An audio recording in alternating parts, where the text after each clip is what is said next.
प्रिय विद्यार्थियों, आज हम लोग पीरियोडिक टेबल के आगे आवर्तिता को देखेंगे। पीरियोडिक टेबल के विषय में समझे हैं इसके पीछे वाले वीडियो में।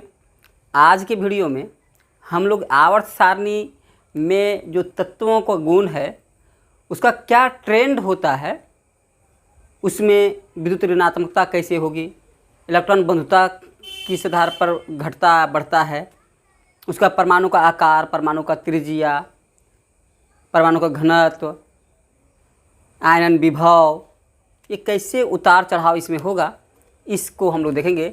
इसको आवर्तिता कहा जाता है। किसी पीरियोडिक टेबल में इसके आवर्त में अथवा वर्ग में गुणों में जो धीरे धीरे परिवर्तन होता है क्रमशः, उस ट्रेंड को आवर्तिता के नाम से जाना जाता है, पीरियोडिसिटी के नाम से जाना जाता है। तो आज हम लोग पीरियोडिसिटी पर ही चर्चा करेंगे। पीरियोडिसिटी कहते हैं इसको, हिंदी में इसको आवर्तिता कहेंगे। मतलब क्या हुआ, ये आवर्त सारणी में जो गुणों का जो परिवर्तन होगा धीरे धीरे, उसको हम लोग कहेंगे आवर्तिता। तो इसमें हम लोग को देखते हैं पहला आवर्तिता क्या है। तो हम लोग पहले समझते हैं परमाणु आकार। परमाणु आकार या एटम का साइज, एटॉमिक साइज कह सकते हैं इसको। तो एटॉमिक साइज जो होता है ये कैसे घटेगा या बढ़ेगा, इसको समझने के लिए दो तरह से हम समझ सकते हैं। एक तो आवर्त में चल सकते हैं। आवर्त तो आप समझ रहे होंगे किसको कहते हैं आवर्त। आवर्त मतलब जो इस तरह से क्षैतिज बिछा रहे, जो सोया हुआ अवस्था में रहे, उसको कहते हैं आवर्त। इसको कहते हैं आवर्त, आप जान रहे हैं इस चीज़ को। और वर्ग किसको कहते हैं, जो खड़ा रहे, ऐसे करके खड़ा रहे, इसको कहते हैं वर्ग, या इसको कहते हैं ग्रुप। इसको ग्रुप कहते हैं और इसको पीरियड कहते हैं। ठीक है, इसको पीरियड कहते हैं। तो पीरियड है 7 और वर्ग है 18। ठीक है, और 18 वर्ग या 18 ग्रुप और 7 आवर्त हैं। तो इसको हम लोग समझते हैं कि कैसे हमारा परमाणु आकार इसमें घटेगा या बढ़ेगा, इसको हम लोग देखते हैं। तो फर्स्ट हम लोग देखेंगे परमाणु आकार का। इसमें दो तरीका से देखना पड़ता है, एक आवर्त में क्या होगा और वर्ग में क्या होगा। तो हम फर्स्ट वर्ग में देखते हैं। वर्ग में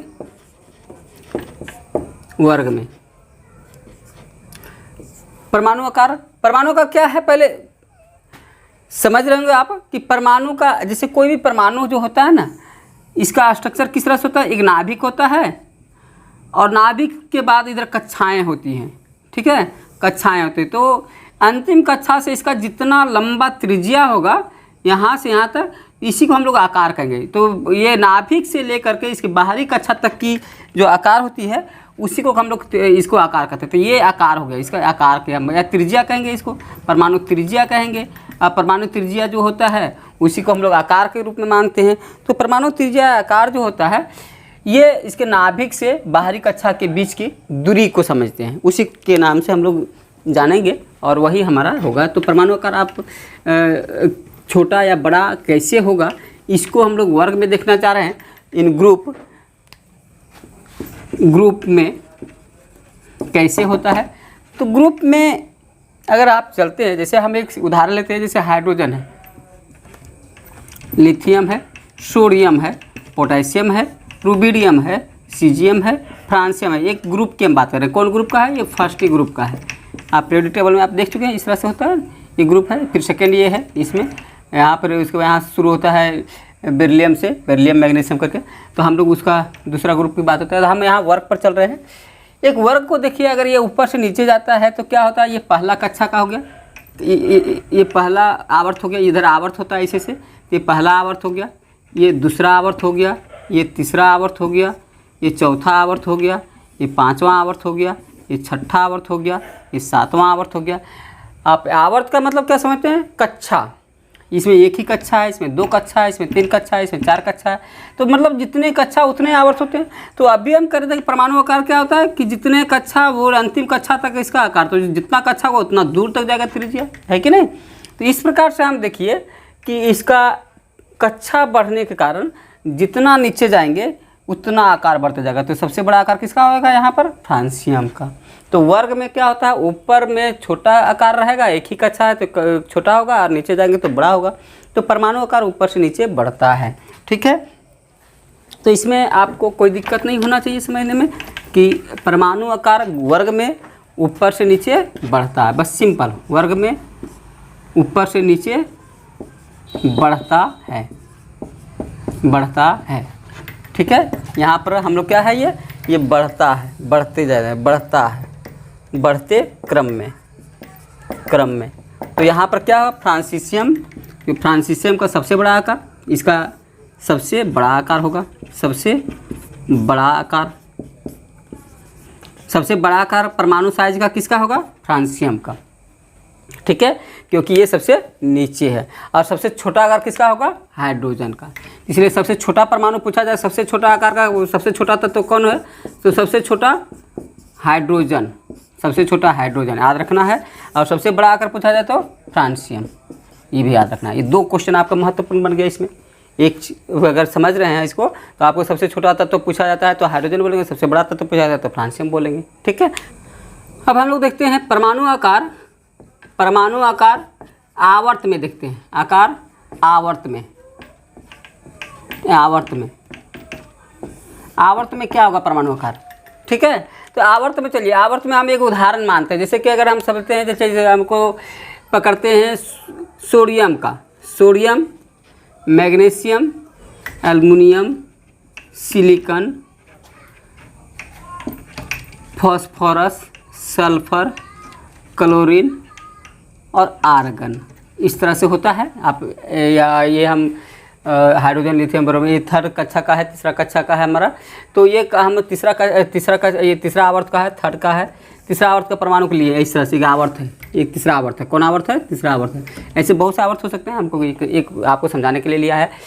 अब यहाँ पर देखिए परमाणु आकार क्या होता है इसमें, तो देखिए इसमें होता है घटता जाता है। परमाणु आकार क्या होता है, घटता है। परमाणु आकार घटता, घटते क्रम में, घटते क्रम में, घटते क्रम में, और यहाँ तक घटता है, कहाँ तक, यहाँ तक।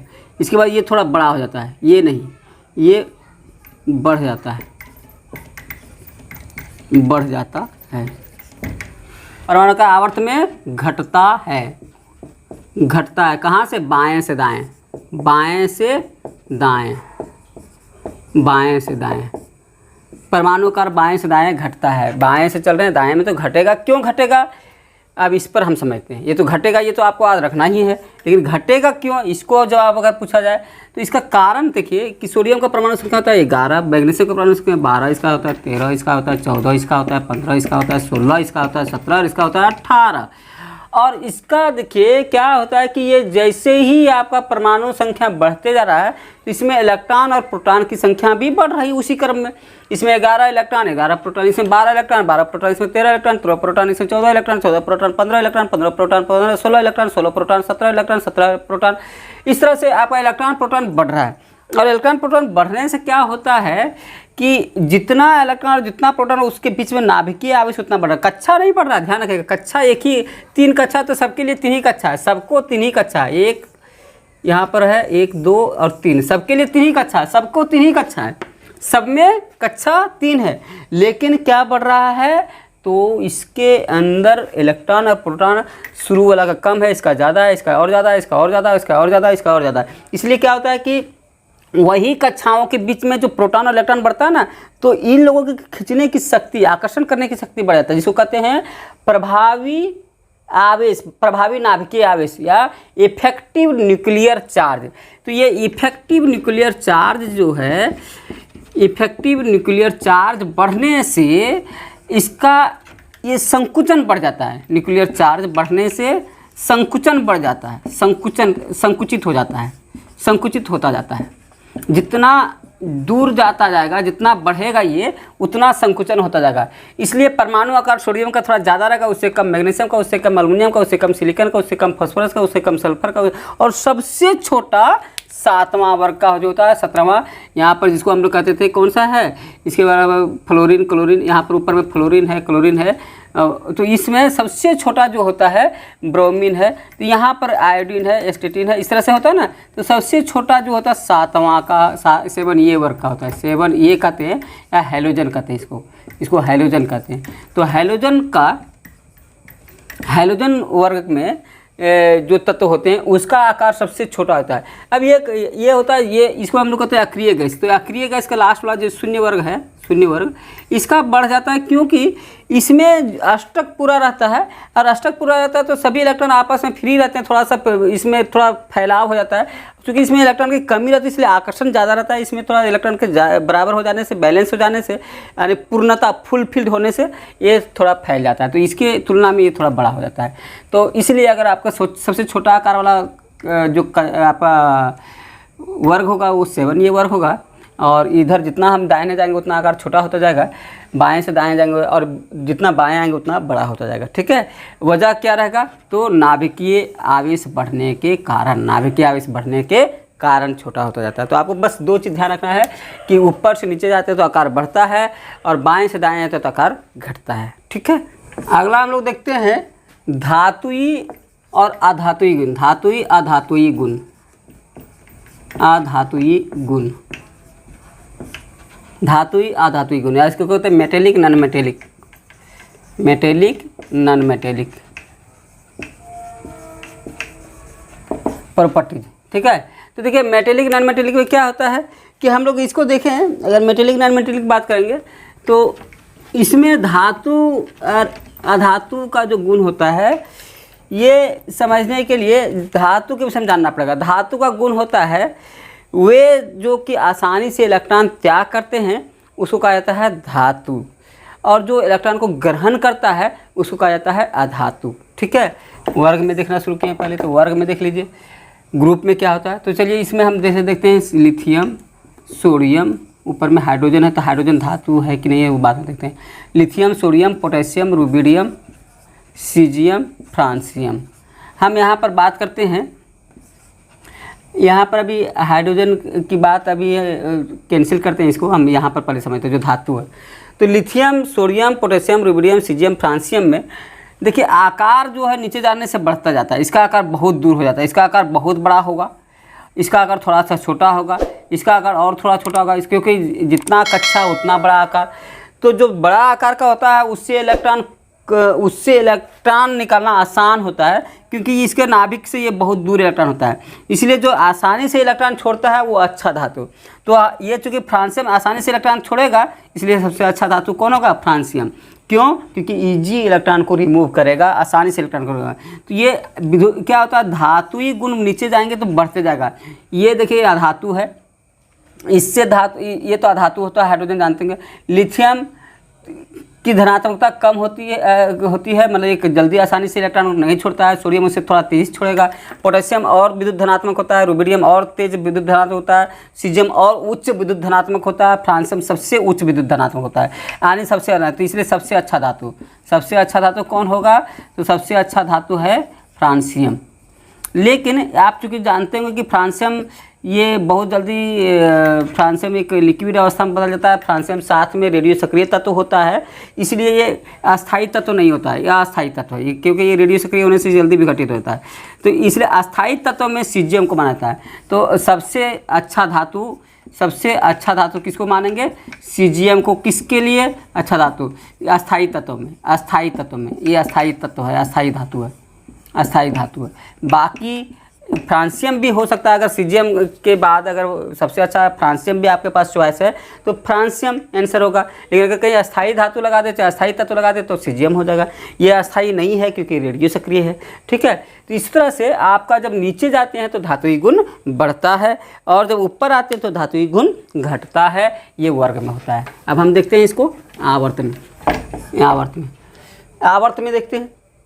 आवर्त में देखा जाए, जैसे हम देखते हैं ये सोडियम, मैग्नीशियम, अल्मुनियम, सिलिकॉन,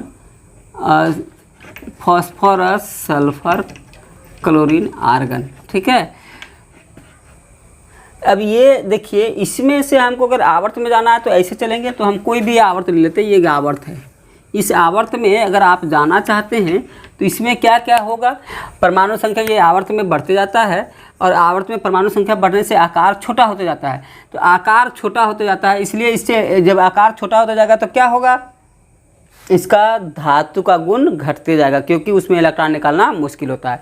तो इसलिए सिंपल याद रखेगा कि बाएं से दाएं जाने पर, किसी आवर्त में बाएं से दाएं जाने पर क्या होगा, धातुई गुण घटता है, धातुई गुण घटता है, घटता है, धातुई गुण घटता है। तो धातुई गुण घटेगा, कहाँ, बाएं से दाएं जाएंगे। तो क्यों, क्योंकि इसका आकार छोटा होगा, इसलिए इलेक्ट्रॉन का त्याग नहीं करेगा, इलेक्ट्रॉन का त्याग नहीं करेगा, इसलिए ये धातु अच्छा नहीं माना जाता। जो ये सब धातु अच्छे हैं, ये धातु अच्छा, ये और धातु, ये धातु सबसे अच्छा, इससे थोड़ा कमज़ोर धातु ये, इससे भी कमज़ोर ये उपधातु हो जाता है। ये क्या है, उपधातु।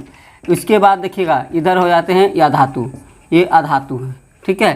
तो ये सबसे अच्छा धातु ये होता है। इसके बाद देखिए धातुई गुण घटते जा रहा है, तो धातुई गुण घटता है, ठीक है। अधातुई गुण, अधातुई गुण, अधातुई गुण यानी नॉन मेटेलिक गुण क्या होगा, तो जस्ट धातु का उल्टा गुण। इसमें से बिल्कुल समझने की बात है, जहाँ धातु बढ़ेगा वहाँ अधातु घटेगा, और जहाँ धातु घटेगा वहाँ अधातु बढ़ेगा। अभी हम लोग देखे थे आवर्त में क्या होता था, आवर्त में इधर से बाएं से दाएं धातु का गुण घटता जाता है, लेकिन या धातु गुण देखिए बढ़ेगा। जैसे यहाँ पर अभी हम कहते हैं sodium, magnesium, aluminium, silicon, phosphorus, sulphur, chlorine, argon, ये तो इसको छोड़िए। अब यहाँ पर देखिए सबसे अच्छा धातु ये माना जाता था, कमज़ोर होता था। और इधर जो होगा जितना बढ़ जाएंगे, तो इधर देखेंगे यहाँ क्या उपधातु हो जा रहा है, इधर अधातु हो रहा है। तो यहाँ पर देखिए अधातु इधर, तो अधातु का जो अच्छा धातु है ये अच्छा धातु होगा, तो अधातु गुण बढ़ता है, अधातुई गुण बढ़ता है, अधातुई गुण आवर्त में गुण बढ़ता है। कहाँ से बढ़ता है, बाएं से दाएं, बाएं से दाएं, बाएं से दाएं जाएंगे तो अधातुई गुण बढ़ता है। अब वर्ग में देखेंगे, वर्ग में जो है जैसे अब ये अभी धातुई गुण की बात करते थे तो घटता है, अधातुई गुण की बात करेंगे तो बढ़ता है। तो ये सब सिलिकॉन, तो ये देखिए सिलिकॉन से अच्छा अधातु कौन हुआ, फास्फोरस, फास्फोरस से अच्छा अधातु कौन हुआ, सल्फर, सल्फर से अच्छा अधातु कौन हुआ, क्लोरीन। और आर्गन को एक अक्रिय तत्व कहा गया, इसलिए यहाँ पर इसका कोई मतलब अधातु तो है लेकिन अच्छा अधातु नहीं कहा जाएगा। जो इलेक्ट्रॉन ले सकता है, इलेक्ट्रॉन अपनी ओर आकर्षित करता है, उसको कहा जाता है अच्छा अधातु। चूँकि आर्गन इलेक्ट्रॉन अपने ओर नहीं ले सकता है, वो उसको चाहिए भी नहीं, इसलिए इसको अधातु कहेंगे लेकिन अच्छा अधातु नहीं कहेंगे, इसको अक्रिय तत्व कहता है। तो क्लोरीन, जो हाइड्रोजन तत्व होते हैं वो सबसे अच्छा अधातु होते हैं, ठीक है। वर्ग में देखते हैं, वर्ग में जो होता है, अगर ऊपर से नीचे जाएं तो जैसे देखिए फ्लोरीन, क्लोरीन, ब्रोमीन, आयोडीन, एस्टेटिन, इस तरह से है ना। तो अगर देखा जाए तो सब, अब यहाँ पर देखेगा कि जैसे अभी हम कह रहे थे कि जब धातु जो होता है वो नीचे जाने पर क्या होता है, आकार बढ़ता है, इसलिए इलेक्ट्रॉन त्याग करता है। तो इसको इलेक्ट्रॉन त्याग नहीं करना है, इसको इलेक्ट्रॉन ग्रहण करना है। तो ये त्याग जल्दी करेगा लेकिन ग्रहण नहीं कर पाएगा, और जो ऊपर वाला रहता है वो जल्दी ग्रहण करेगा क्योंकि आकार छोटा रहता है। तो जो नीचे जाते हैं उसमें धातुई गुण बढ़ता था, नीचे जाने पर धातु, ऊपर से नीचे जाते हैं वर्ग में तो धातुई गुण बढ़ता है, मेटेलिक गुण बढ़ता है, और जब ऊपर वाला का अधातुई गुण बढ़ता है। तो यहाँ पर नीचे जाएंगे तो अधातुई गुण घटेगा, अधातुई गुण घटता है। तो वर्ग में ऊपर से नीचे जाने पर अधातुई गुण घटता है, अधातुई गुण घटता है, ठीक है। इसीलिए आप समझ सकते हैं कि फ्लोरीन जो है मेरा अच्छा धातु होगा, नीचे जाएंगे एस्टेटिन तो खराब धातु होगा। तो अधातुई गुण सबसे अच्छा धातु कौन होगा, फ्लोरीन, और सबसे खराब धातु कौन होगा, तो एस्टेटिन नीचे जाएंगे। तो इसी तरह से हमारा वर्ग में अलग गुण दिखाता है और आवर्त में अलग गुण दिखाता है। चलिए वेरी गुड, आप यहाँ तक समझ चुके होंगे। घनत्व, एटॉमिक डेंसिटी,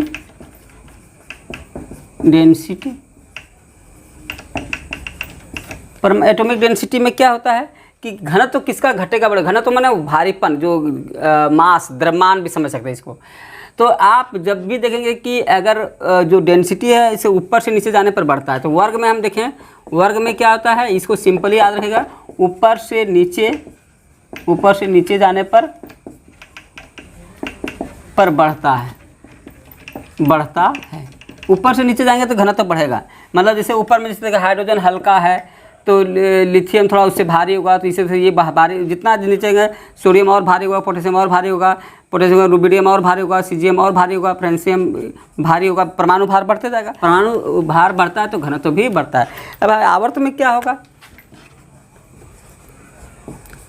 आवर्त में परमाणु घनत्व जो होता है ऊपर बाएं से दाएं तक, इसका ट्रेंड सही नहीं है, ये थोड़ा दूर बढ़ता है फिर घटने लगता है। Potassium, calcium, scandium, titanium, vanadium, chromium, manganese, iron, cobalt, nickel, copper, zinc, gallium, germanium, arsenic, selenium, bromine और क्रिप्टन। तो इसको देखिए यहाँ पर से हमारा एक आवर्त का दिखा रहे हैं। तो होता क्या है कि इसमें आपका लास्ट जो है ये वहाँ तक, ये 3 को हम लोग कहते हैं यहाँ पर ये 3 तक जो होता है इसको कहते हैं 8वां ग्रुप, है ना। तो ये स्पेशली 8वां, और यहाँ पर तक होता है हमारा डी ब्लॉक। यहाँ पर देखिए यहाँ तक होता है डी ब्लॉक, जो थर्ड बी होता है ना, फर्स्ट बी, सेकेंड बी, ये फर्स्ट बी, सेकेंड बी, या 12वां ग्रुप कह सकते हैं इसको, 12वां ग्रुप। तो यहाँ तक होता है डी ब्लॉक, यहाँ तक होता है डी ब्लॉक, और इधर हो जाता है पी ब्लॉक। तो पी ब्लॉक जैसे घुस जाएगा तो देखिएगा इधर gallium, germanium, arsenic, selenium, bromine, ये सब ये घटने लगता है। और यहाँ तक जो पी ब्लॉक डी ब्लॉक तक है, डी ब्लॉक, तो डी ब्लॉक तक बढ़ता है। तो डी ब्लॉक तक धातु होते हैं, तो धातु तक बढ़ता है, उसके बाद अधातु हो जाते हैं या उपधातु होते हैं, उसके बाद घटने लगता है। ठीक है, तो ध्यान रखना इसमें आवर्त में बाएं से दाएं जाने पर, बाएं से दाएं जाने पर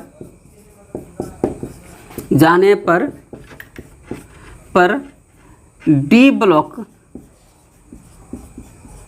तक बढ़ता है, डी ब्लॉक। और अगर वर्ग दिया हो तो 8वां वर्ग चुनेंगे, 8वां वर्ग बढ़ता है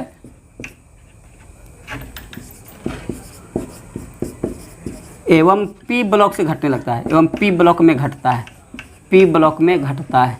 ये इसका अटपटांग है, थोड़ा सही नहीं आ पाता है ट्रेंड।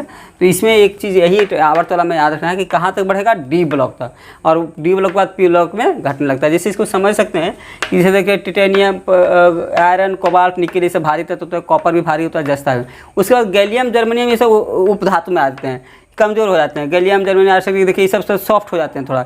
ब्रोमीन तो जानते हैं तरल पदार्थ होता है, ब्रोमीन जो है एकमात्र तरल अधातु है, द्रव अवस्था में पाए जाने वाला धातु है। और क्रिप्टन गैस हो जाता है, तो इधर घटने लगता है। ठीक है, और इधर अभी ठोस हो रहा था, जितना जैसे ये कमज़ोर ठोस हैं, इसे मुलायम ठोस हैं। पोटेशियम तो जानते हैं बहुत सॉफ्ट ठोस है, जो चाकू से काटा जा सकता है पोटेशियम को, सोडियम को चाकू से काटा जा सकता है, इतना सॉफ्ट होते हैं।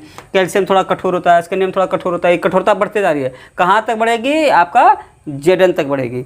ये थोड़ा क्या होगा, इसका घनत्व बढ़ रहे हैं, उसके बाद घटने लगता है और ये सब गैस धीरे धीरे घटते घटते तरल हो गया, तरल से गैस हो गया। तो इस तरह से आवर्त में जो घनत्व होता है ये सही ट्रेंड एक ट्रेंड में नहीं होता है। ये डी ब्लॉक तो एक ट्रेंड पाया था, उसके बाद फिर उलट जाता है, उसके बाद घटने लगता है। ठीक है, यहाँ पर इस क्रम में याद रखिएगा कि सबसे भारी धातु जो होता है ये 8वां के में जाते हैं। सबसे भारी धातु में अभी आप आर का सबसे भारी धातु ऑस्मियम को माना जाता है। ऑस्मियम पीरियोडिक टेबल में देखिएगा वो 8वां वर्ग में सबसे नीचे आता है, तो नीचे आने से बढ़ेगा।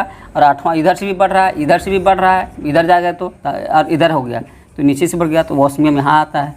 तो ऑस्मियम का सबसे ज़्यादा सबसे भारी धातु ऑस्मियम, या सबसे भारी मतलब क्या, घनत्व उच्च घनत्व मतलब अगर उच्च घनत्व भी पूछे तो ऑस्मियम होगा, ऑस्मियम।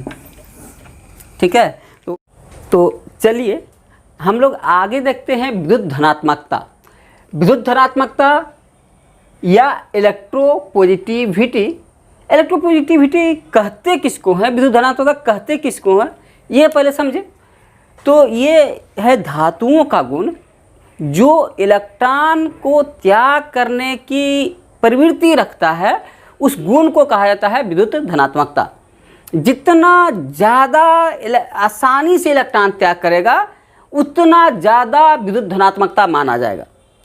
मतलब ये ज़्यादा धनात्मकता मतलब दान करने की क्षमता समझ लीजिए। यहाँ जो ज़्यादा दानी कौन है, जिसके पास जल्दी इलेक्ट्रॉन त्याग करने की इच्छा है, बहुत ज़्यादा इच्छा है कि भाई कोई आए उसको दे दो। तो ये अब इसका मतलब ये किसका गुण होता है? धातुओं का गुण होता है। विद्युत धनात्मकता किसका गुण है? धातुओं का गुण है। और उसका उल्टा होता है विद्युत ऋणात्मकता, जो अधातुओं का गुण होता है। तो इसी तरह से आपको ये समझना है कि अगर आपको पूछा जाए कि विद्युत धनात्मकता क्या है, तो सिंपल समझें कि tendency to donate electron, tendency to remove electron, electron को त्याग करने की प्रवृत्ति, इलेक्ट्रॉन को त्याग करने की इच्छा को कहेंगे विद्युत धनात्मकता। ठीक है। और ये किसका गुण होता है? तो धातुओं का। अच्छे धातु कौन होंगे? जो बहुत उच्च विद्युत धनात्मकता रखेगा उसको अच्छा धातु कहेगा। तो एक लाइन में लिखेंगे तो क्या है? तो इसको लिखेंगे इलेक्ट्रॉन त्याग करने की प्रवृत्ति, इसको कहेंगे इलेक्ट्रॉन त्याग करने की प्रवृत्ति। बस क्या है? ये किसका गुण होता है? ये धातुओं का गुण है, धातुओं का गुण, धातुओं का गुण। विद्युत धनात्मकता धातुओं का गुण होता है, ये है। अब हम लोग इसको देखते हैं कि जो अच्छे धातु रहेंगे वो उच्च विद्युत धनात्मक होंगे, जो खराब धातु रहेंगे वो निम्न विद्युत धनात्मक रहेंगे। ठीक है। तो अच्छे धातु और खराब धातु ये विद्युत धनात्मकता से पहचान होती है उसकी, है ना। तो हम इसका ट्रेंड देखते हैं, इसका आवर्तिता देखते हैं पीरियोडिक टेबल के आवर्त में। तो आवर्त में चलते हैं, आवर्त मतलब बाएं से दाएं। तो आवर्त में, आवर्त या इन पीरियड जिसको कहते हैं, पीरियड में विद्युत धनात्मकता क्या होगी?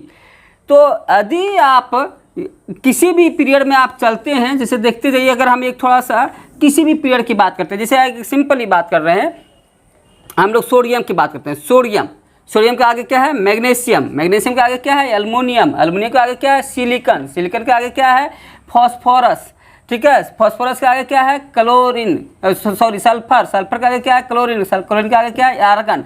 अब एक मान लीजिए एक पीरियड हम लिए थर्ड आवर्त को, तीसरा आवर्त है ये हमारा। ठीक है। कौन सा आवर्त है? थर्ड है, तीसरा। इसके ऊपर भी आवर्त है, नीचे भी आवर्त है, 7 आवर्त है, लेकिन हम कोई एक आवर्त उदाहरण उठा लिए। अब इसमें चलते हैं। अब इसका सोडियम का क्यों है? सोडियम के कितना होता है? 11, 2, 8, 1। इसमें कितना है? मैग्नीशियम का 12 परमाणु संख्या, 2, 8, 2। इसमें परमाणु संख्या कितना है? 13। इसका 2, 8, 3। इसका कितना परमाणु संख्या? 14, 2, 8, 4। इसका परमाणु संख्या कितना है? फॉस्फोरस। अब इसका ऊपर चलते हैं थोड़ा। ठीक है। अब ये तो देखिए 2, 8, 5। इसका सल्फर का है 2, 8, 6। इसका कितना होता है? 16। फॉस्फोरस का होता है 16, 2, 8, 5। और सल्फर का होता है 16, 2, 8, 6। इसका क्लोरीन का होता है 17, तो ये होता है 2, 8, 7। और इसका कितना होता है? 18। ये हो जाएगा 2, 8, 8। अब यहाँ पर हम ये इसलिए बता रहे हैं क्योंकि इससे आपको समझ में आ जाएगा कि कौन दानी होगा और कौन लेने वाला होगा। जैसे यहाँ पर देखिए, इसके बाहर में जो है 1 इलेक्ट्रॉन है और अंतिम कक्षा में 8 इलेक्ट्रॉन रखना चाहता है, तो 1 इलेक्ट्रॉन है तो इसलिए चाहेगा कि हम 1 इलेक्ट्रॉन किसी को त्याग कर दें ताकि हमारा बाहर में 8 हो जाएगा। इसलिए ये ईजी, बहुत आसानी से इलेक्ट्रॉन डोनेट करने की प्रवृत्ति रखता है। ये 2 रखता है तो थोड़ा इसकी लालच बढ़ जाएगी, इसलिए थोड़ा सा धीरे से त्याग करेगा। त्याग तो करेगा क्योंकि 6 लेना मुश्किल है इसके लिए, क्योंकि पीछे से ऑलरेडी 8 है तो देगा, लेकिन इसके तुलना में थोड़ा सा कम त्याग करेगा।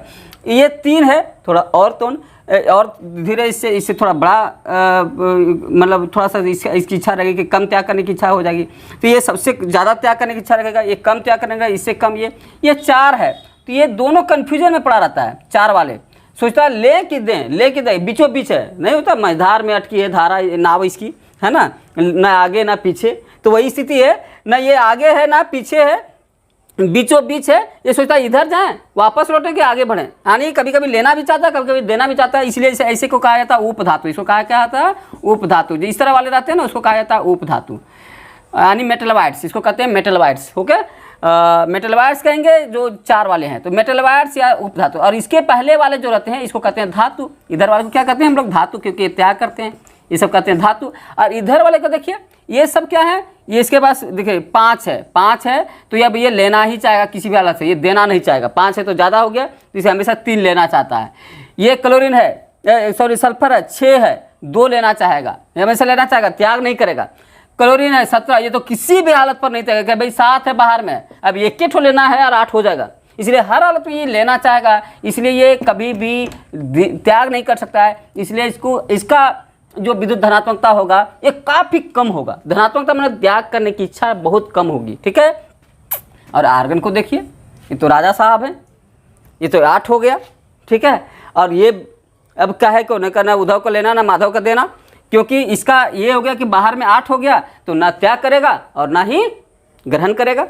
ठीक है, तो ऐसे ही होता है। ये विद्युत धनात्मकता का जो प्रवृत्ति होती है ये इसके बाहर के संयोजी इलेक्ट्रॉन पर निर्भर करता है, और धातुओं का 1 2 3 होता है, इसीलिए इन लोग त्याग करते हैं। बाकी सब का 6 5 6 7 रहता है, इसलिए वो लोग त्याग नहीं करते हैं। तो इसलिए अगर आप कोई आवर्त में चलें तो विद्युत धनात्मकता बाएं से दाएं जाने पर क्या होता है, घटते जाता है। विद्युत धनात्मकता घटते जाता है, मतलब इच्छा त्याग करने की इच्छा घटते जाएगा, इलेक्ट्रॉन त्याग करने की इच्छा।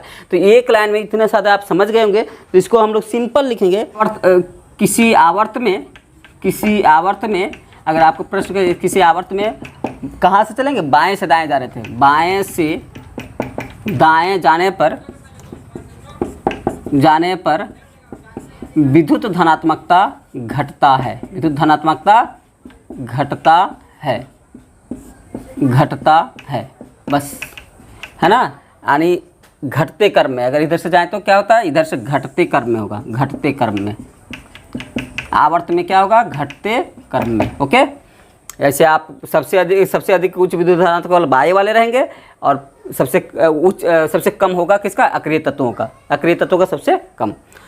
ठीक है, से प्रश्न कभी आता है कि धातु की प्रकृति क्या होती है, विद्युत ऋणात्मक प्रवृत्ति, विद्युत धनात्मक प्रवृत्ति, है ना, उदासीन प्रवृत्ति। तो आपका जवाब क्या होता है कि धातुओं की प्रकृति विद्युत धनात्मक होनी चाहिए। ठीक है, विद्युत धनात्मक प्रवृत्ति होना चाहिए। अब हम लोग विद्युत धनात्मकता पढ़ रहे हैं, इसमें वर्ग में देखते हैं। ये तो हम लोग आवर्त में देख लिए, विद्युत धनात्मकता वर्ग में आवर्त सारणी के वर्ग में देखते हैं क्या होता है। ऊपर से नीचे चलते हैं, ये ऊपर से नीचे चलते हैं। वर्ग क्या मतलब होता है, ऊपर से नीचे। किसी का भी ले लेते हैं, जैसे अगर हम चलते हैं यहाँ पर ऊपर देख लेते हैं, ये हाइड्रोजन का है, तो हाइड्रोजन को अभी हम बाद में समझेंगे। लिथियम से चलते हैं, lithium, sodium, potassium, rubidium, caesium, francium, ये है। अब यहाँ पर देखिए हाइड्रोजन क्या होता है, एक अधातु है, और इसका डुएट पूरा करता है, एक और एक है, इसलिए इसका जो होता है ये थोड़ा ले भी सकता है, दे भी सकता है, ये दोनों तरह काम करता है। तो धातु ये नहीं है, इसलिए हम अभी यहाँ लिथियम से आपको समझाना चाह रहे हैं, ट्रेंड जो चलता है यहाँ पर। तो इसको देख लीजिए कि लिथियम जो होता है ये हमारा सबसे, देखिए इसका छोटा आकार है, इसका आकार छोटा है, इसका आकार छोटा है, ये 2 कक्षा वाला है। इसके बाद इसका 3 कक्षा है, देखिए इसका कक्षा 3 कक्षा, 1 2 3, इसका 4 कक्षा है, 1 2 3 4। इसी तरह से आप देख रहे हैं, यानी आकार बढ़ता जाता है। हम पीछे भी देख सकते हैं परमाणुकार, तो इसका सबसे परमाणुकार है, ये 7वां का है, तो परमाणुकार बहुत बड़ा है। तो ये नाभिक से काफ़ी दूर इलेक्ट्रॉन रहता है, नाभिक से काफ़ी दूर इलेक्ट्रॉन रहता है, इसलिए इससे इलेक्ट्रॉन रिलीज होना बहुत आसान होता है। ये सबसे ज़्यादा आसानी से इलेक्ट्रॉन को त्याग करने की प्रवृत्ति रखती है, इसलिए विद्युत धनात्मकता सबसे अधिक इसका होगा और सबसे कम लिथियम का होगा। तो इसलिए विद्युत धनात्मकता क्या होता है, इधर से इधर जाने पर विद्युत धनात्मकता बढ़ता है, ऊपर से नीचे जाने पर विद्युत धनात्मकता बढ़ता है, क्योंकि आकार बढ़ने से इलेक्ट्रॉन आसानी से रिलीज होता है। इसलिए हम लिखेंगे वर्ग में क्या होगा, ग्रुप में ऊपर से नीचे जाने पर विद्युत धनात्मकता बढ़ता है, विद्युत धनात्मकता बढ़ता है। ठीक है, अब ये आप इससे आपको 2 तरह से प्रश्न आ सकते हैं। एक तो ये इस तरह से आ सकता है, विद्युत धनात्मकता बढ़ता है, सिंपल हो गया। अगर कहा जाए कि धातुई गुण क्या होगा, तो धातुई गुण भी बढ़ेगा।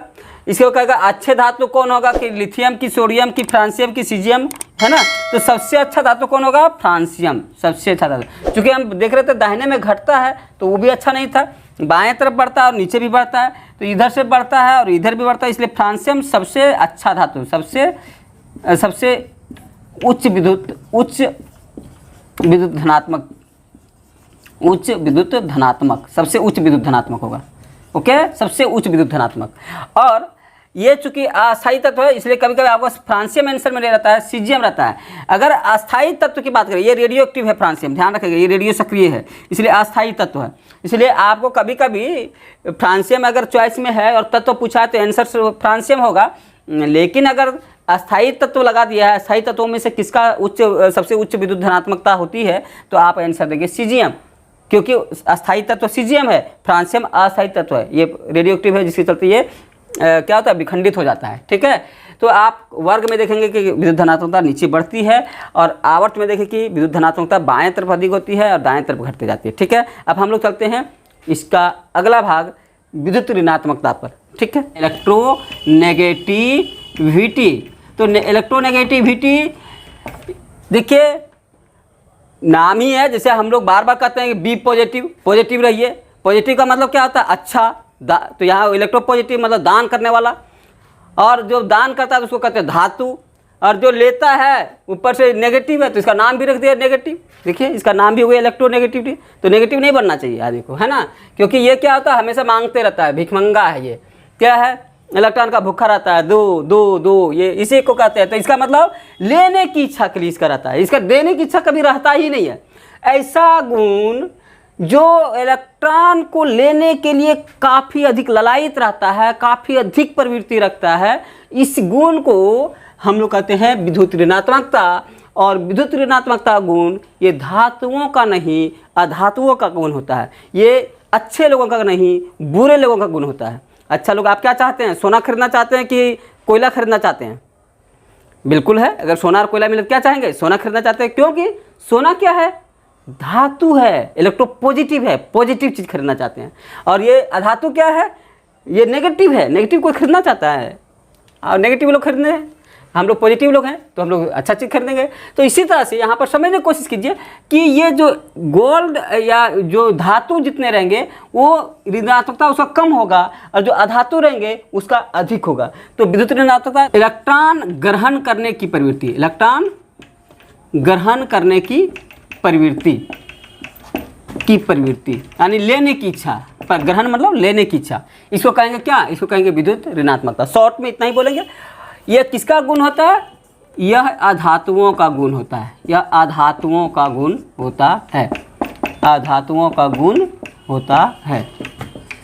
ठीक है, तो अधातुओं का गुण होता है। ठीक है, अब ये देखिए सिंपल बात है कि जब धातु का ये कम होगा विद्युत ऋणात्मकता, अधातुओं का ये उच्च होगा। तो अधातुओं का इसलिए ये ऐसा सिंपल एक और बात लिख सकते हैं, अधातुओं का विद्युत ऋणात्मकता, अधातुओं का विद्युत ऋणात्मकता उच्च होती है, विद्युत ऋणात्मकता उच्च होती है, बस ये इसका उच्च रहेगा। और धातुओं का विद्युत ऋणात्मकता निम्न हो जाएगा, एक चीज़ याद रखिए। ठीक है, और धातुओं का क्या होता है, धातुओं का विद्युत धनात्मकता उच्च होती है, धातुओं का विद्युत धनात्मकता उच्च होती है, ध्यान रखिएगा ये भी है, धातुओं का विद्युत धनात्मकता उच्च होती है, उसका ऋणात्मकता निम्न होती है, विद्युत धनात्मकता उच्च होती है। ठीक है, ये कुछ आपको बहुत ही याद रखने वाला पॉइंट है। अब हम इसको चलते हैं, ये जनरल इन्फॉर्मेशन था आपको। अब हम लोग इससे चलते हैं वर्ग और आवर्त में इसका ट्रेंड कैसा चलता है, यानी आवर्त में घटेगा या बढ़ेगा, वर्ग में घटेगा या बढ़ेगा, इसको देखते हैं। तो सबसे पहले हम लोग आवर्त में देखते हैं, आवर्त में विद्युत ऋणात्मकता क्या होती है। अब भी बिल्कुल आप ये समझ चुके थे विद्युत धनात्मकता में कि जो अधातु होते हैं वो किधर होते हैं, दाहिने तरफ, और धातु किधर होते हैं, बाएं तरफ। अधातु जो है इलेक्ट्रॉन लेने वाले थे, सब 6-7 संयोजी इलेक्ट्रॉन वाले थे, तो इसीलिए अब ज़्यादा डिस्कस करने की ज़रूरत नहीं है। आवर्त में बाएं से जब दाएं जाते हैं तो विद्युत ऋणात्मकता बढ़ते जाती है, क्योंकि धातु से जब अधातु की ओर जाएंगे तब मेरा विद्युत ऋणात्मकता बढ़ेगा। ठीक है, इसलिए सिंपल यहाँ पर आप समझिए कि एक एग्जाम्पल से आप देख लीजिएगा या फिर हम समझा देंगे। आवर्त में इस सिंपल लिख देते हैं, आवर्त या पीरियड इसको कहते हैं। पीरियड में बाएं से दाएं जाने पर, बाएं से दाएं जाने पर विद्युत ऋणात्मकता क्या होगी भाई, जवाब आप लोग का आ गया। विद्युत ऋणात्मकता बढ़ता है, जैसे सोडियम का लेते हैं, मैग्नीशियम का लेते हैं, एल्युमिनियम का लेते हैं। एल्युमिनियम का सिलिकॉन था, और सिलिकॉन का फास्फोरस था, सल्फर था, क्लोरीन था, आर्गन था। अब यहाँ से हम बता रहे थे कि यहाँ तक धातु थे, इधर क्या था, धातु था, और ये क्या था, उपधातु था, और इसके बाद क्या होता थे, अधातु थे, अधातु हैं। तो इसी तरह से आप देखिए कि अधातु इधर है, दाहिने तरफ है, इसी कारण से इधर क्या होगा, बढ़ते क्रम में क्या, विद्युत ऋणात्मकता, इलेक्ट्रोनेगेटिविटी कहते हैं। यहाँ पर शॉर्ट में कहेंगे EN लिखेंगे, EN बढ़ते क्रम में, बढ़ते क्रम में ऐसे होगा, ठीक है। इधर से इधर जाएगा, बढ़ते जाएगा। और सबसे अधिक इलेक्ट्रोनेगेटिविटी कहाँ होता है, अब देख लिया। अब यहाँ पर नोट, एक स्पेशल नोट लिखना है, यह हैलोजन तत्वों के लिए सर्वाधिक होता है, या हैलोजन तत्वों के लिए सर्वाधिक होता है, तत्वों में सर्वाधिक होता है। मैं अगर बात जाते जाएंगे तो हैलोजन में सबसे अधिक सर्वाधिक होता है। ये देखिए, ये जो होता है ना आर्गन, ये लेना क्यों चाहेगा, इसके बाहर में तो 8 हो चुका है, जानते हैं 2 8 18 होता है आर्गन का, तो 2 8 8, तो इसके बाहरी कक्षा में 8 इलेक्ट्रॉन हो चुका है, 2 8 और ये 8, तो ये अष्टक पूरा कर चुका है, इसलिए इलेक्ट्रॉन इसको ना लेना है ना देना है। और हम ये विद्युत ऋणात्मकता कहते हैं लेने की प्रवृत्ति, तो इसका लेने की प्रवृत्ति 0 है, ये क्यों लेना चाहेगा, बिल्कुल, इसलिए इसका कोई 0 हो जाता है इसका मान। लेकिन क्लोरीन का मान जो है बाहर में 2 8 7 है, इसलिए ये पूरा जी जान लगा देता है एक इलेक्ट्रॉन लेने के। 99 का चक्कर है, जानते हैं क्रिकेटर जब खेल रहे होते हैं और 99 रन बना दिए तो 1 रन के लिए 20 गेंद भी खाएंगे, लेकिन 1 रन बना के आउट होंगे, ठीक है ना। तो वही स्थिति है। तो यहाँ पर 1 रन या 1 इलेक्ट्रॉन लेने के लिए ये कुछ भी कर सकता है क्लोरीन, इसीलिए इसका विद्युत ऋणात्मकता सबसे ज़्यादा, ठीक है, क्लोरीन तक। आप यहाँ पर हम क्लोरीन की बात नहीं करें, सबसे विद्युत ऋणात्मकता फ्लोरीन का होता है, याद रखिएगा। लेकिन हम इस क्रम में चल रहे हैं, अब हम वर्ग में आते तो देखेंगे फ्लोरीन का विद्युत ऋणात्मकता सबसे ज़्यादा होता है। लेकिन अगर किसी वर्ग में जाए, किसी आवर्त में जाए, तो जो मेरा 7A वर्ग होगा, या 17वां वर्ग जो होगा, 7A को 17वां वर्ग भी कहते हैं, तो 7A वर्ग जो होगा, उस वर्ग के जो तत्व होंगे उसका सबसे अधिक इलेक्ट्रोनेगेटिविटी होगा, ओके।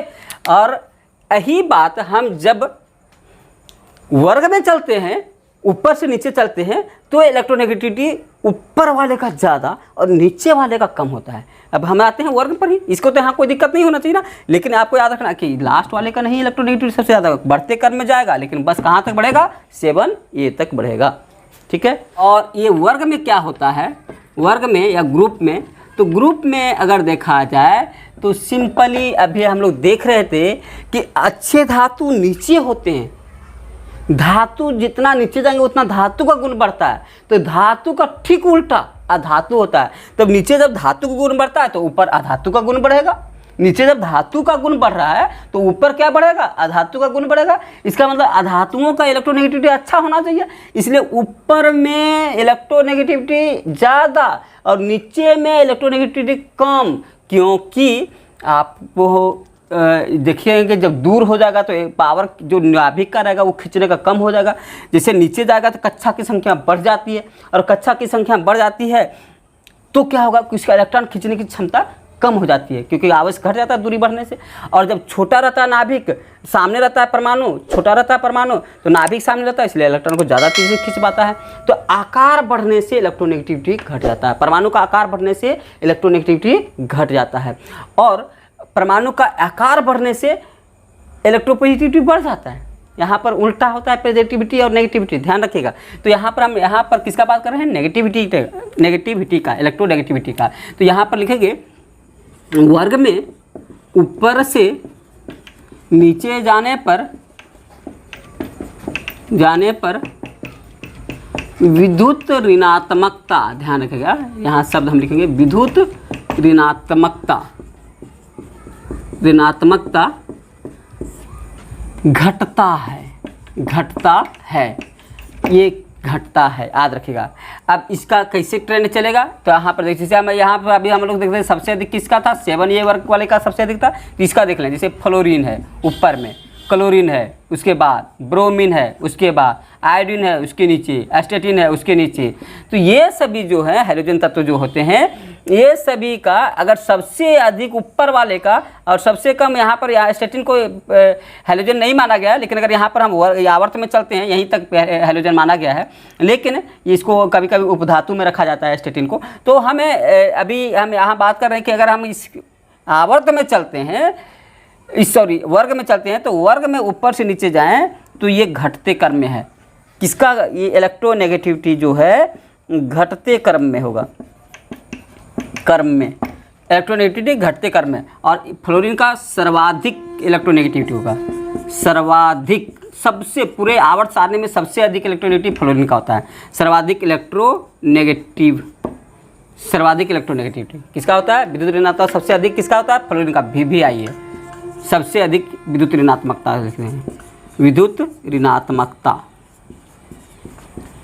ठीक है, ये याद रखना है ना। और अगर सबसे कम पूछा जाए तो फ्रांसियम का बोलेंगे, जो सबसे अच्छा धातु का था, जिसका सबसे अधिक विद्युत धनात्मकता, उसका सबसे कम विद्युत ऋणात्मकता। ठीक है, और ये फ्लोरीन का सबसे कम विद्युत धनात्मकता हो जाएगा। सर्वाधिक विद्युत ऋणात्मकता है तो विद्युत धनात्मकता सबसे कम हो जाएगा। तो ये एक जान गए, दूसरा अपने आप समझ जाएंगे। ठीक है, तो सबसे अधिक विद्युत धनात्मकता, सबसे अधिक विद्युत धनात्मकता फ्रांसियम का था, सबसे अधिक विद्युत ऋणात्मकता फ्लोरीन का होता है, उससे कई कम क्लोरीन का, उसकी कम ब्रोमीन का। अब यहाँ पर एक नोट हम लिखा दें, यहाँ पर देखिए सबसे अधिक होता है फ्लोरीन का, उससे सबसे अधिक, उसके बाद किसका होता है? इलेक्ट्रोनेगेटिविटी की बात कर रहे हैं, इलेक्ट्रोनेगेटिविटी ऐसे होता है, सबसे अधिक फ्लोरीन का, उसके बाद ऑक्सीजन का, उसके बाद नाइट्रोजन का, उसके बाद क्लोरीन का, उसके बाद ब्रोमीन का होता है। ठीक है, इस तरह से आप देखेंगे तो आपको ये आपको पूरा सभी 118 तत्वों में क्रम बता रहे हैं। तो क्रम बता रहे हैं तो सबसे टॉप नंबर पर फ्लोरीन, सेकंड टॉप पर ऑक्सीजन, थर्ड टॉप पर नाइट्रोजन, फोर्थ टॉप पर क्लोरीन। ठीक है, इस तरह से आगे हम लोग बढ़ते हैं।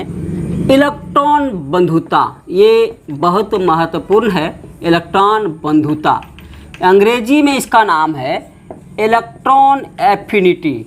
इलेक्ट्रॉन एफिनिटी, एफिनिटी जो होता है, इन सेंस इसको कहा जाता है लगाव या थोड़ा प्रेम, लेकिन यहाँ पर हम एफिनिटी का प्रेम मीनिंग नहीं रखते हैं। यहाँ पर इसका मीनिंग होता है एनर्जी से, कि इलेक्ट्रॉन लेने के लिए कितना ऊर्जा कोई त्याग करता है, उसका नाम है इलेक्ट्रॉन बंधुता। जैसे लेने की इच्छा तो रखता है सब कोई, लेकिन उसके पास खर्च करने की क्षमता कितना है, कितना एनर्जी त्याग करेगा उसके लिए। जब भी ध्यान रखेगा, जब किसी परमाणु के अंदर इलेक्ट्रॉन जाता है तो वह एनर्जी रिलीज करता है, एनर्जी मुक्त करता है। और जब कोई इलेक्ट्रॉन किसी से निकालते हैं, किसी से इलेक्ट्रॉन खींचते हैं, तो उसके अंदर एनर्जी देना पड़ता है, तो वह ऊर्जा अवशोषित करता है, एनर्जी अवशोषित करता है। तो जो इलेक्ट्रॉन जब कौन निकालते हैं? धातु निकालते हैं। तो धातु से जब इलेक्ट्रॉन निकालेंगे तो वो एनर्जी ग्रहण करेगा, जिसको आयनन ऊर्जा कहते हैं। और इलेक्ट्रॉन बंधुता होता है, जो इलेक्ट्रॉन को ग्रहण करना चाहता है जो तत्व, वो ग्रहण करने पर कितना एनर्जी मुक्त करता है, उसका नाम है इलेक्ट्रॉन बंधुता। तो इलेक्ट्रॉन बंधुता क्या है? ये है इलेक्ट्रॉन ग्रहण करने पर मुक्त ऊर्जा, ऊर्जा है ये, मुक्त ऊर्जा, ध्यान रखिए ये ऊर्जा है। ठीक है, और ऊर्जा है, इसका मात्रक होता है, इसलिए इलेक्ट्रॉन का इसका मात्रक है, इलेक्ट्रॉन बंधुता का मात्रक होता है। मात्रक होता है इलेक्ट्रॉन वोल्ट।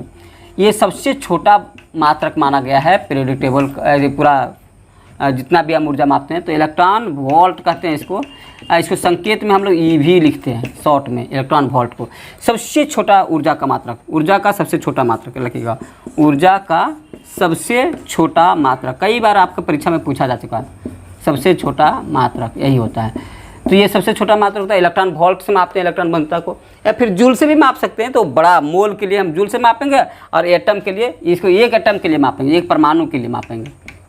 इलेक्ट्रॉन वोल्ट प्रति परमाणु, परमाणु के लिए इलेक्ट्रॉन वोल्ट मापेंगे, और जब मोल रहता है, एक मोल रहता है, तो हम जूल से मापते हैं। ठीक है, इलेक्ट्रॉन नेगेटिविटी का कोई मात्रक नहीं होता है, और इसका मात्रक होता है, इसको इलेक्ट्रॉन वोल्ट में मापते हैं, क्योंकि ये ऊर्जा है, वो ऊर्जा नहीं है, वो केवल इच्छा है। ठीक है, तो चलिए इसको हम लोग इलेक्ट्रॉन बंधुता की बात करते हैं। तो इसको हम लोग चलते हैं, देखते पहले वो आवर्त में क्या होता है, पीरियोडिक टेबल के आवर्त में इलेक्ट्रॉन बंधुता क्या होता है। तो सिंपल बात है, जो धातु रहेंगे उसका वो इलेक्ट्रॉन बंधुता उसका कम रहेगा, क्योंकि वो इलेक्ट्रॉन लेना ही नहीं चाहेगा, इसलिए एनर्जी खर्च नहीं करना चाहेगा, एनर्जी मुक्त नहीं करेगा। और जो अधातु है इलेक्ट्रॉन लेना चाहेंगे, इसलिए जब उसको इलेक्ट्रॉन देंगे तो ज़्यादा से ज़्यादा ऊर्जा मुक्त करता है। तो आवर्त में इलेक्ट्रॉन बंधुता बाएं से दाएं जाने पर इलेक्ट्रॉन बंधुता बस सेम वैसी ही बात, जैसे कि आप इलेक्ट्रोनेगेटिविटी में पढ़ रहे थे, विद्युत ऋणात्मक, इलेक्ट्रॉन बंधुता बढ़ता है, ध्यान रखें, सेम वही चीज़ है, बढ़ता है। लेकिन ये इलेक्ट्रॉन बंधुता और इलेक्ट्रोनेगेटिविटी या विद्युत ऋणात्मकता में अंतर यही है कि ये ऊर्जा है, वो ऊर्जा नहीं है, वो केवल इच्छा है। ठीक है, यानी जैसे पहले हम लोग कहे थे कि अगर यहाँ पर जैसे कोई आवर्त बताते हैं, जैसे sodium, magnesium, aluminium, silicon, phosphorus, sulphur, chlorine, argon ऐसे लिखें, तो ये हमारा क्या था कि इसके लिए बढ़ते जाएगा। लेकिन ये सबसे अधिक इलेक्ट्रॉन बंधुता किसका होगा, क्लोरीन का। ये बढ़ता कहाँ तक बढ़ता है, यह 7 माने हाइड्रोजन का सबसे अधिक होता है, हाइड्रोजन में सर्वाधिक होता है, हाइड्रोजन में सबसे अधिक होता है, सबसे अधिक होता है। ये ध्यान रखेगा कि आर्गन का कम हो रहेगा, क्योंकि ये इलेक्ट्रॉन बंधुता जो है ये इलेक्ट्रॉन लेगा तब ना ऊर्जा त्याग करेगा, ये लेगा ही नहीं, इसलिए ऊर्जा त्याग क्यों करेगा। तो ये क्लोरीन लेगा इसलिए ऊर्जा त्याग करेगा। तो सबसे ज़्यादा इलेक्ट्रोनेगेटिव इलेक्ट्रॉन बंधुता क्लोरीन का होता है। अच्छा, क्लोरीन का सबसे ज़्यादा होता भी, ये याद रखेगा, BBI है, ये सर्वाधिक होता है, सर्वाधिक किसी का होता है, किसका, क्लोरीन का। और ये क्या हम लिख रहे थे, बढ़ते क्रम में इलेक्ट्रॉन बंधुता, ये शॉर्ट में कहते हैं इसको, ये जो है इलेक्ट्रॉन एफिनिटी बढ़ते क्रम में है, और इधर कम होगा इधर ज़्यादा होगा। ठीक है, अब हम चलते हैं वर्ग में, समझते हैं इसको। ये तो हम लोग जब भी, क्योंकि ऐसा आप समझ गए कि अधातु इधर हैं इसलिए अधातुओं का ज़्यादा होगा, और ये लेना चाहेगा, 7 है इसका बाहर में, एक लेने के लिए ज़्यादा एनर्जी खर्च करेगा, ज़्यादा ऊर्जा। भैया आपको ये 99 है, 1 रन पूरा करना है तो आप कितना भी गेंद खर्च कर देंगे और 1 रन पूरा कर लेंगे, वही स्थिति क्लोरीन का है। ठीक है, इलेक्ट्रॉन बंधुता को वर्ग में देखा जाए, वर्ग में क्या होता है, ये हम लोग आवर्त में देख चुके हैं। वर्ग में क्या होता है, तो वर्ग में देखा जाए, ये वर्ग में जब ऊपर से नीचे जाते हैं तो ऊपर वाले जो तत्व होते हैं वो ज़्यादा इलेक्ट्रोनेगेटिव है, इसलिए ज़्यादा एनर्जी वही त्याग करेगा, और नीचे वाले कम इलेक्ट्रोनेगेटिव हैं, यानी कम विद्युत ऋणात्मक है, इसलिए कम ऊर्जा त्याग करेगा। तो वर्ग में ऊपर से नीचे जाने पर जैसे इलेक्ट्रोनेगेटिविटी घटती है वैसे ही इलेक्ट्रॉन बंधुता भी घटता है। तो वर्ग में ऊपर से नीचे जाने पर इलेक्ट्रॉन बंधुता घटता है। ठीक है, लेकिन अपवाद यहाँ पर रखिएगा, लिखिएगा अपवाद क्लोरीन का विद्युत क्या था, इलेक्ट्रॉन बंधुता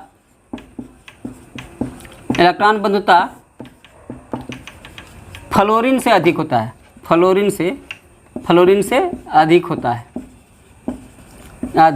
होता है। ये अपवाद है।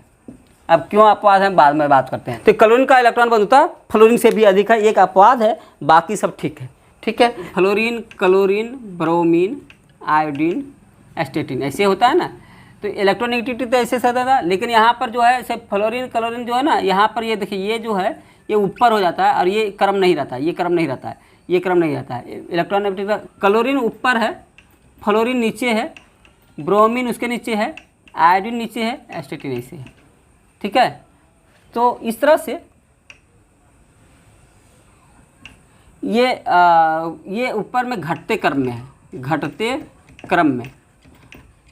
में इलेक्ट्रॉन एफिनिटी जो है घटते क्रम में सर्वाधिक है किसका, क्लोरीन का, और उससे कम किसका है, फ्लोरीन का। अब यहाँ पर ये क्वेश्चन आ गया कि फ्लोरीन का घट का है कि भाई, जो इलेक्ट्रोनेगेटिविटी सबसे ज़्यादा, विद्युत ऋणात्मकता सबसे ज़्यादा फ्लोरीन का है, लेकिन इलेक्ट्रॉन बंधुता सबसे अधिक फ्लोरीन का नहीं है, क्लोरीन का हो जाता है। यहाँ पर गड़बड़ी ये होता है कि फ्लोरीन का जो आकार है ना बहुत छोटा है, फ्लोरीन का आकार फ्लोरीन जो होता है दूसरा कक्षा में होता है और आकार बहुत छोटा होता है। जानते हैं कि जितना दाहिने पट्टी रहता है, दाहिने ओर जाते हैं उतना आकार छोटा हो जाता है।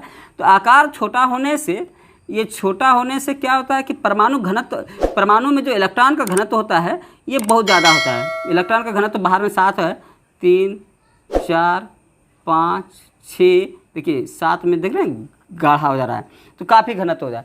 और जब कोई एक इलेक्ट्रॉन बाहर से यहाँ घुसना चाहता है तो ये लोग, इसका इलेक्ट्रॉन रिपल्सन होता है, विकर्षण होता है, जिसको एस्टेरिक इफेक्ट कहते हैं, एस्टेरिक प्रभाव। एस्टेरिक प्रभाव किसका? इलेक्ट्रॉन का। तो इलेक्ट्रॉन एक दूसरे को रोकता है। एस्टेरिक माने रोकना, रोकने का प्रभाव होता है। तो ये रोकने के चलते इसका जो एनर्जी, ये जब इसका खुद ही के इलेक्ट्रॉन नहीं चाहते कि इलेक्ट्रॉन आए, इसीलिए ऐसा होता है कि इसका एनर्जी कम हो जाता है, त्याग करने की एनर्जी कम होता है। लेकिन क्लोरीन का आकार बड़ा हो जाने से, क्लोरीन का आकार बड़ा हो जाने से ऐसी स्थिति घट जाती है। इसलिए इसका जो इलेक्ट्रोनेगेटिविटी है ये थोड़ा भले कम था, लेकिन जब इलेक्ट्रॉन बंद होता है तो अधिक हो जाता है। तो ये आपका इसका जवाब है कि फ्लोरीन का कम क्यों है? तो छोटा आकार के कारण, छोटा आकार के कारण, छोटा आकार के कारण क्या होता है? एस्टेरिक प्रभाव हो जाएगा। एस्टेरिक प्रभाव हो जाएगा किसका? इलेक्ट्रॉन का। इलेक्ट्रॉन का घनत्व बढ़ जाएंगे, इसलिए इलेक्ट्रॉन को घुसने नहीं देंगे। इसलिए फ्लोरीन का कम हो जाता है और क्लोरीन का ज़्यादा होता है, इलेक्ट्रॉन बंद होता है। ठीक है, बाकी कहीं अपवाद नहीं है, आप समझ सकते हैं। बस ये याद रखिएगा कि क्लोरीन यहाँ पर एक अपवाद है, इसलिए ये अपवाद से ज़्यादा प्रश्न आते हैं। बिना अपवाद वाले से तो कम क्वेश्चन आते हैं, अपवाद वाले से ज़्यादा क्वेश्चन आते हैं, ये नियम है, जानते ही हैं। हम लोग आगे बढ़ते हैं और देखते हैं आयनन विभव या आयनन ऊर्जा, आयनोजेशन पोटेंशियल कहते हैं इसको अंग्रेजी में,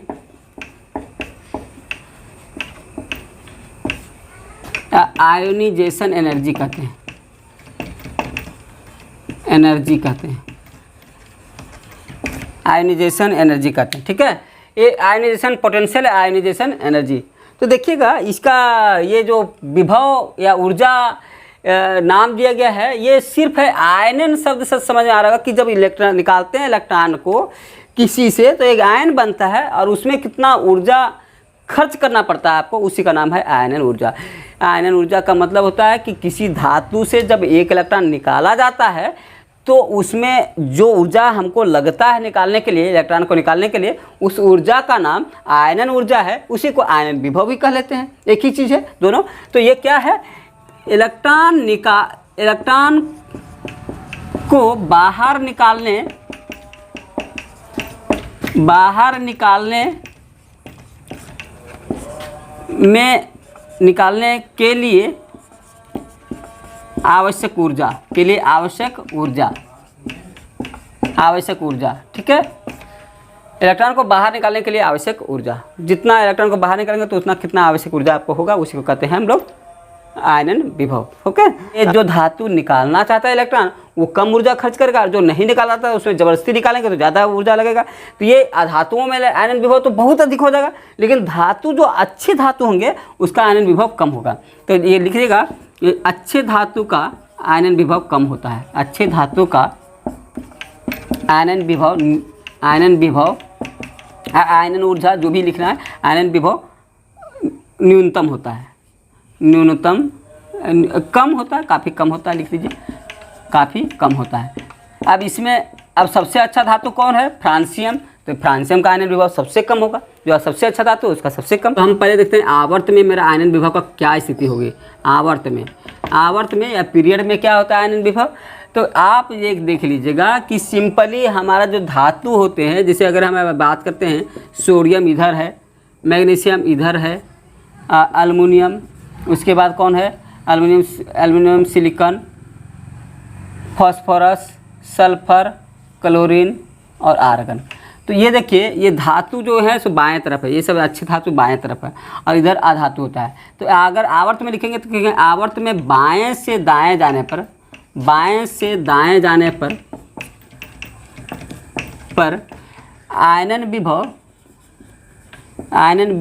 आयनन ऊर्जा जो भी लिखे, आयनन विभव बढ़ता है, मतलब वो ज़्यादा ऊर्जा लेगा। ये निकालना ही नहीं चाहिए, इसको में एकदम सारा एनर्जी लग जाएगा, आर्गन से इलेक्ट्रॉन निकालना हो तो हालत ख़राब हो जाएगी आपकी। और इसके निकालना है तो कुछ नहीं, इसको फूंक दीजिए तो इसका इलेक्ट्रॉन निकल जाएगा। सोडियम को फूंक दीजिए तो इसका इलेक्ट्रॉन निकल जाएगा, मैंने एक रही आपको इतना कम ऊर्जा लगेगा। तो क्योंकि ये निकालना चाहता है इसलिए आयनन विभव इसका कम और इसका बहुत ज़्यादा। तो बाएँ से दाएँ जाने पर आयनन विभव घटता है, सॉरी बढ़ता है, आयनन विभव बढ़ता है। तो यहाँ पर बहुत कम रहेगा, इधर जाएंगे तो बढ़ते क्रम में, ये बढ़ते क्रम में है क्या, आयनन विभव, ionisation energy, ionisation potential, IP कहते हैं इसको शॉर्ट में, आईपी बढ़ते क्रम में है। तो ये सबसे अधिक किसका होगा, आर्गन का सर्वाधिक, आयनन विभव इसका सर्वाधिक होगा। मैंने यहाँ पर सर्वाधिक मैंने बताया, एक आवर्त के लिए बता रहे हैं, ठीक है। अब हम लोग चलते हैं आयनन विभव समझ, और सबसे कम यहाँ पर किसका होगा, सोडियम का यहाँ पर सबसे कम हो जाएगा। इसी तरह से अब यहाँ पर हमारा आवर्त में एक गड़बड़ी होता है, आवर्त में जाते तो ये मैग्नीशियम का जैसे इसका सबसे कम है, इससे थोड़ा सा ज़्यादा इसको होना चाहिए, इसके बाद इसका होना चाहिए। लेकिन यहाँ पर अब देखिएगा होता है आयनन विभव क्या हो जाता है कि मैग्नीशियम का आयनन विभव जो होता है, इसका मैग्नीशियम का इलेक्ट्रॉनिक विन्यास समझिए, ये 2 8 2, इसको इलेक्ट्रॉनिक विन्यास देखिए 1s2 2s2 2p6 3s2। और यहाँ पर देखिए एस के पास 2 ही इलेक्ट्रॉन लेने का रहता है, अब इसके पास खाली घर नहीं है। जैसे देखिए इसके पास थोड़ा सा आप इसको इस तरह से बना कर देखेंगे घर में तो आपको एक चीज़ दिख जाएगा आपको। देखिए यहाँ पर 2p के लिए 3 घर होता है, आपको पता है, 3 के सब में 2 इलेक्ट्रॉन है, 6 इलेक्ट्रॉन है ना, यहाँ पर देखिए 6 इलेक्ट्रॉन है ना, और इसके पास 3s2 है, इसमें कितना इलेक्ट्रॉन, 2 इलेक्ट्रॉन है। अब बताइए इसके पास सारे घर भरे हैं, तो अब ये इलेक्ट्रॉन निकालने के लिए इच्छा ये नहीं रखता है, और ये आयनन विभव इसकी जो होता है ये बढ़ जाता है। जैसे इससे अगर इलेक्ट्रॉन निकालना चाहें तो इसका तो कम था, और एल्युमिनियम के बाहर में 13 होता था, इसका पी, अगर ये पी रहता है, इसका 2s2, अगर एल्युमिनियम की बात करें तो यहाँ क्या हो जाएगा 3p1 हो जाता है एल्युमिनियम के लिए। तो इसका एक देखिए बिजोड़ा हो जाएगा, पी घर में 3 होते हैं और एक बिजोड़ा है। तो ये इलेक्ट्रॉन जो बिजोड़ा होता है ना, जो बिजोड़ा था उसको निकालना आसान है, लेकिन इसमें तो सब भरा हुआ है, इसका तो सब भरा हुआ है मैग्नीशियम का। इसलिए जो मैग्नीशियम का जो होता है क्या कह सकते हैं आपका आयनन विभव, ये दरअसल एल्युमिनियम से भी ज़्यादा हो जाता है। एल्युमिनियम का ज़्यादा होना चाहिए क्योंकि इसके बाद है, लेकिन यहाँ पर आयनन विभव जो है एल्युमिनियम, मैग्नीशियम का आयनन विभव अधिक है एल्युमिनियम से, मैग्नीशियम का आयनन विभव अधिक है। तो यहाँ पर एक समझ लीजिएगा जितना भी सेकेंड ए वर्ग के तत्व होंगे, सेकेंड ए वर्ग का, जैसे यहाँ पर हम सेकेंड ए वर्ग में क्या बेरिलियम है, ऊपर में ध्यान रखिएगा, सेकेंड ए वर्ग में बेरिलियम होगा, मैग्नीशियम होगा, उसके बाद क्या हो जाएगा कैल्शियम हो जाएगा, स्कैंडियम हो जाएगा, इस तरह से है ना। तो ये आपका देखेंगे तो जो ये इस तरह से कैल्शियम, स्ट्रोंशियम, बैरियम, इस तरह से जो भी है। तो ये आपका ये थर्ड ये सेकेंड ये का जो है, आपको खाली एक प्रश्न आपको ध्यान में रखना है कि सेकेंड ये वाले थर्ड ये से भी अधिक रहेगा। दरअसल होना चाहिए कि इसका कम और इसका इससे ज़्यादा इसका होना चाहिए, लेकिन नहीं, ये सेकेंड ए का ही ज़्यादा होता है। तो यहाँ पर एक नोट करके रखिएगा, याद रखना यही है क्यों होता है। तो वजह है कि इसका फुल फील्ड है, सारा कक्षाएँ भरी हुई है, ठीक है। आपको पूछा जा सकता है कि क्यों होता है, तो आप रखेंगे जहाँ भी फुल फील्ड और हाफ फील्ड की स्थिति रहती है वहाँ पर आयनन विभव अधिक हो जाता है। तो यहाँ पर एक नोट करके लिखा देते हैं आपको याद रखने के लिए। सेकेंड ए वर्ग, तो देखिए बेरिलियम, सेकेंड ए वर्ग में beryllium, magnesium, calcium, strontium, barium, ये आपको स्ट्रोंशियम, बैरियम ये सब आ जाते हैं, लेकिन यहाँ तक हम विशेष करके याद रखने के लिए बोलेंगे, ठीक है। उसके आगे को छोड़ दीजिए। ये बेरिलियम, मैग्नीशियम, कैल्शियम से आपसे प्रश्न पूछा जाता है। सेकेंड ए वर्ग का आयनन विभव थर्ड ए से, थर्ड ये जैसे एल्युमिनियम हो गया, एल्युमिनियम के बाद इसका आ जाता है गैलियम आ जाता है, ठीक है। तो ये गैलियम है, इंडियम है, उससे मतलब गैलियम, ये सब जो हो जाते हैं, ये सब इससे भी थर्ड ये वर्ग से अधिक होता है, ये ध्यान रखिएगा, ठीक है। ये हमारे पास एक अपवाद के रूप में एक चीज़ आता है जिसे याद में रखना पड़ता है। और आपका आयनन विभव इसका आता है, सबसे अधिक आयनन विभव किसका होगा, सर्वाधिक आयनन विभव कहा जाए तो सर्वाधिक आयनन विभव होगा किसका? हीलियम का हो जाएगा, क्योंकि उसका जो है वो फुल फिल्ड है, उसका इलेक्ट्रॉन निकालना और मुश्किल होता है। ठीक है, अब आयनन विभव को हम लोग वर्ग में देखते हैं।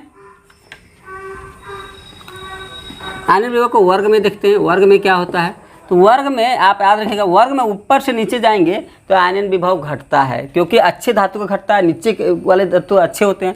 तो इसको अभी पहले लिखते हैं, समझते हैं बाद में। पहले लिखिए आयनन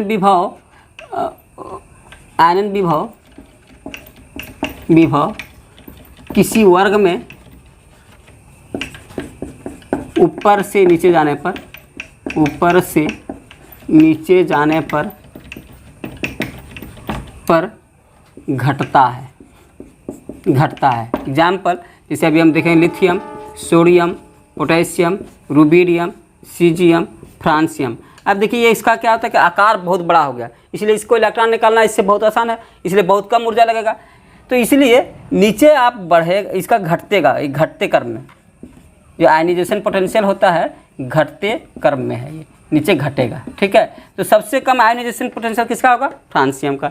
ऊपर वाले लिथियम का ज़्यादा होगा। यानी धातु में भी बाएं तरफ कम होता है और उसमें भी नीचे वाला का कम होता है। बाएं तरफ वाले का धातु का कम होगा और उसमें भी नीचे वाला का सबसे कम होगा। तो सबसे कम पीरियोडिक टेबल में, पूरा पीरियोडिक टेबल में न्यूनतम आयनन विभव किसका होता है? न्यूनतम इसी का होता है। सबसे कम होता है फ्रांसियम का, और फ्रांसियम से थोड़ा सा ज़्यादा होता है सीजियम का। ठीक है, तो सेकेंड नंबर पर सीजियम और फर्स्ट नंबर पर फ्रांसियम। ठीक है, ये सेकेंड है सीजियम और ये फर्स्ट है फ्रांसियम। ये कभी घुमा फिरा कर आपको क्वेश्चन पूछते रहता है। ठीक है, अब हम लोग थोड़ा अम्लीयता और क्षारीयता देख लेते हैं। अम्लीयता और क्षारीयता मतलब एसिडिटी एंड बेसिडिटी।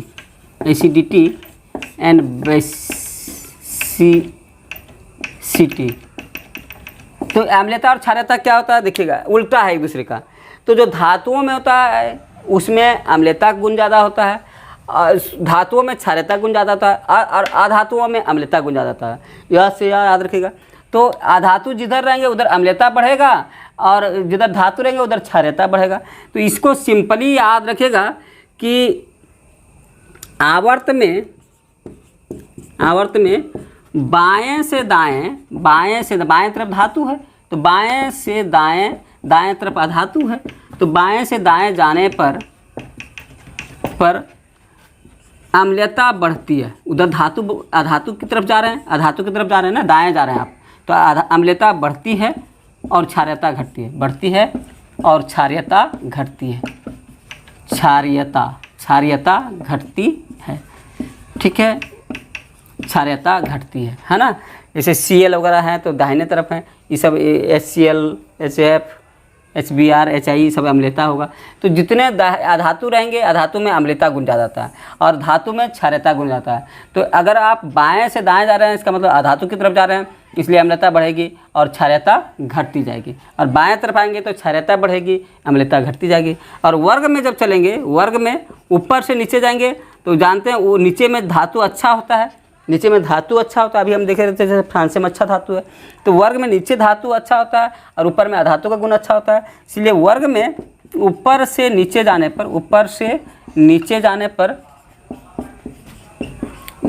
पर अम्लीयता घटती है और क्षारीयता बढ़ती है।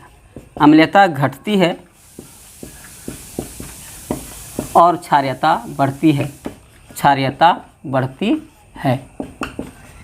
ये हो गया शॉर्ट में आपका अम्लीयता और क्षारीयता वाला, हम दोनों एक साथ में बताते हैं। कभी सिंपली याद रखेंगे कि धातु में क्षारीयता का गुण होता है, अधातु में अम्लीयता का गुण होता है। इसलिए जिधर अधातु तरफ जाएंगे तो अम्लीयता बढ़ेगा और धातु तरफ आएंगे तो क्षारीयता बढ़ेगा। ठीक है, तो इस तरह से हम ये दोनों को समझाने की कोशिश की है आपको। तो चलिए हम लोग कुछ पीरियोडिक टेबल पढ़ें, तो उसका कुछ पॉइंट्स है जिसको आपको ध्यान में रखना चाहिए। तो हम कुछ पॉइंट आपको लिखा देंगे। जिसे पूछा जाए सबसे हल्का तत्व, आपको सिंपल ये सब याद रखना चाहिए। हल्का तत्व सबसे हम लोग पीरियोडिक टेबल देखते हैं, ऊपर वाला में कौन था, बाएं तरफ कौन था, हाइड्रोजन, ये सबसे हल्का होता है तत्व में पूछा था। लेकिन ये दूसरा क्वेश्चन पूछ दे, अगर सबसे हल्का धातु धातु पूछ जाए तो हाइड्रोजन धातु नहीं है, इसलिए सबसे हल्का धातु की बात करें तो उसके नीचे लिथियम बाएं तरफ भी है, ऊपर में भी है, तो इसलिए ऊपर वाले का ये होता है सबसे हल्का धातु लिथियम हो जाएगी, सबसे हल्का तत्व हाइड्रोजन होगा। ये आप पीरियोडिक टेबल में समझ गए होंगे, फिर भी हम आपको रेडीमेड देने की कोशिश कर रहे हैं। इसी तरह से अगर पूछा सबसे हल्का अक्रिय गैस या अक्रिय तत्व, अक्रिय मतलब यहाँ पर कौन है अक्रिय, तो ये हीलियम। जो अक्रिय तत्व होते हैं वो लास्ट वाले होते हैं, 0 ग्रुप वाले, यानी 18वां ग्रुप वाले हैं। तो हीलियम जो सबसे ऊपर में वो सबसे हल्का अक्रिय तत्व, अक्रिय गैस पूछे, अक्रिय तत्व पूछे, अक्रिय गैस पूछे तो यही होगा। और एक चीज़ आप देख लीजिएगा, इसमें अगर पूछा कि सबसे गैसों का सबसे बड़ा वर्ग, गैसों का सबसे बड़ा वर्ग, तो सबसे बड़ा वर्ग जो होता है ये 18वां वर्ग। कौन होगा?